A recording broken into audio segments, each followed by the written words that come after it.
کسی بادشاہ کا ایک بڑا ہی سمجھدار وزیر تھا۔ بادشاہ کے دربار میں اس وزیر کا ایک خاص مقام تھا۔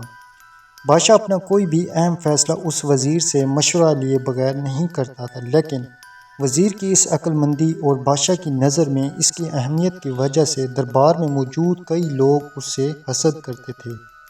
پھر ایک دن جب اس وزیر نے بادشاہ کو ایک بہترین مشورہ دیا تو بادشاہ نے اس کی تعریف کرتے ہوئے کہا، تم تو بڑے سمجھدار ہو، لیکن افسوس تمہارا بیٹا بڑا ہی بے وقوف ہے، اسے کوئی خاص سمجھ نہیں ہے۔ وزیر کو بادشاہ کی بات ناگوار گزری۔ اس نے فوراً جواب دیا، بادشاہ سلامت، آپ ایسا کیوں کہہ رہے ہیں؟ آپ نے کیسے سمجھ لیا کہ میرا بیٹا بے وقوف ہے؟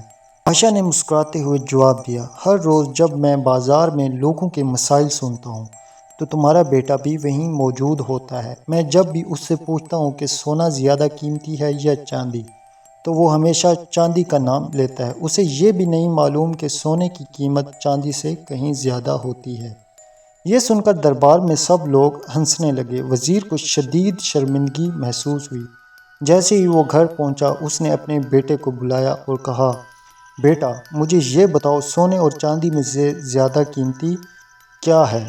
بیٹے نے فوراً جواب دیا، بابا، سونا زیادہ قیمتی ہے۔ یہ سن کر وزیر حیران رہ گیا۔ اس نے غصے سے کہا، اگر تمہیں معلوم ہے کہ سونا زیادہ قیمتی ہے تو پھر تم ہر روز بادشاہ سلامت کو غلط جواب کیوں دیتے ہو؟ آج دربار میں سب نے میرا مذاق اڑایا۔ بیٹے نے مسکراتے ہوئے جواب دیا، بابا، بادشاہ سلامت ہر روز بازار میں آتے ہیں، وہ بچوں کے ساتھ ایک گیم کھیلتے ہیں۔ ہر روز وہ میرے سامنے دو سکے رکھتے ہیں، ایک سونے کا اور دوسرا چاندی کا۔ پھر وہ مجھ سے پوچھتے ہیں، ان میں سے جو زیادہ مہنگا ہے وہ تم اٹھا لو، اور میں چاندی کا سکہ اٹھا لیتا ہوں۔ یہ سن کر وزیر حیرت میں پڑ گیا۔